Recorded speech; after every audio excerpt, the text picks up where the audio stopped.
కానీ సింహరాశి వారి జాతకంలో 5 గోవులు పడ్డాయండి. వీరి జాతక బలంలో ఈ సింహరాశి వారు సామాన్యంగా వ్యాపారం చేయలేరండి. చేసిననుకో మాత్రం తిరుగు ఉండదు. కానీ మొదటిగా చాలా నష్టపోతారు, తర్వాత కలిసి వస్తుంది వీరి జాతక బలంలో.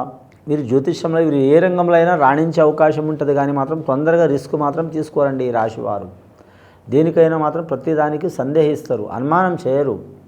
ఈ పని ఎలా చేస్తే మంచిదని 4 రకాలుగా ఆలోచన చేసి నిర్ణయం తీసుకునే అవకాశం ఉంటుంది. ఇతరులకు కూడా మాత్రం ఎవరికైనా మాట ఇచ్చేటప్పుడు, ఒక సలహా ఇచ్చేటప్పుడు 4 సార్లు ఆలోచన చేస్తారు, కానీ తొందరపాటు ఒక నోటి మాటనే కదా అనుకొని తొందరపడి నిర్ణయం ఇచ్చేవారు కాదు. అది రాజయోగం ఉంటుంది వీరి జాతక బలానికి. రాజయోగం అంటే రాజు అవుతాడు, మంత్రి అవుతాడు, ముఖ్యమంత్రి అవుతాడని అర్థం కాదండి. ఎక్కడ పోయినా మాత్రం రాజు లాంటి గుణం ఉంటుంది వీరి జాతక బలానికి. ఎంత పెద్ద సమస్య వచ్చినా, ఎంత ఆనందం వచ్చినా కానీ ఒకటే రీతిలో ఉంటారు. కానీ రెండు ఆనందం వస్తే ఆనందంగా ఉండటం, బాధ వస్తే ఇంకా బాధపడటం, ఇలాంటి సంఘటన తక్కువ శాతం ఉంటుంది రాశి వారికి.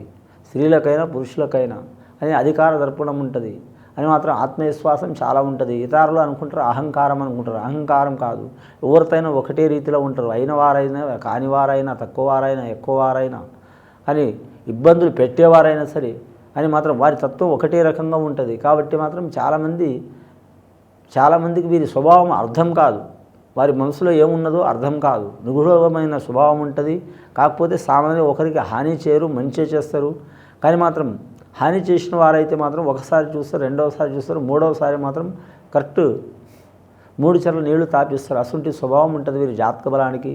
ముఖ్యంగా మకా నక్షత్రం జాతకులకు చాలా వరకు శుభకరం ఉన్నదండి. పుబ్బా నక్షత్రం జాతకులకు ఇబ్బందికరమైన పరిస్థితి ఉన్నదండి. 5 గవ్వలు పడ్డాయి వీరి జాతక బలానికి. చాలా వరకు వీరి జాతకానికి వ్యాపారంలో మాత్రం కలిసి వచ్చే అవకాశం ఉంటుంది. అలాగే బోధన రంగంలో ఉన్నవారికి కలిసి వచ్చే అవకాశం ఉంటుంది. వైద్య రంగంలో ఉన్నవారికి కలిసి వచ్చే అవకాశం ఉంటుంది. సైన్స్ రంగంలో ఉన్నవారికి కలిసి వచ్చే అవకాశం ఉంటుంది. కంప్యూటర్ రంగంలో ఉన్నవారికి కలిసి వస్తుంది. అలాగే మాత్రం షేర్ మార్కెట్ రంగంలో ఉన్నవారికి, రియల్ ఎస్టేట్ రంగంలో ఉన్నవారికి కలిసి వచ్చే అవకాశం ఉంటుంది. 5వ సంఖ్య అంటే అదృష్ట సంఖ్య అండి. పంచభూతాలు కలిసి ఉంటే వారి జాతక బలానికి. అలాగే మాత్రం వీరి జ్యోతిష బలంలో చూడాలంటే మాత్రం ఇటుపోయి మాత్రం పంచపాండవులు వనవాసం అనుభవించైనా సరే రాజ్యాన్ని సాధించినట్టు ఉంటుంది వీరి జాతక బలానికి. ఒక్కొక్కరిది ఒక్కొక్క యోగ బలం ఉంటుంది వీరి జాతక బలానికి.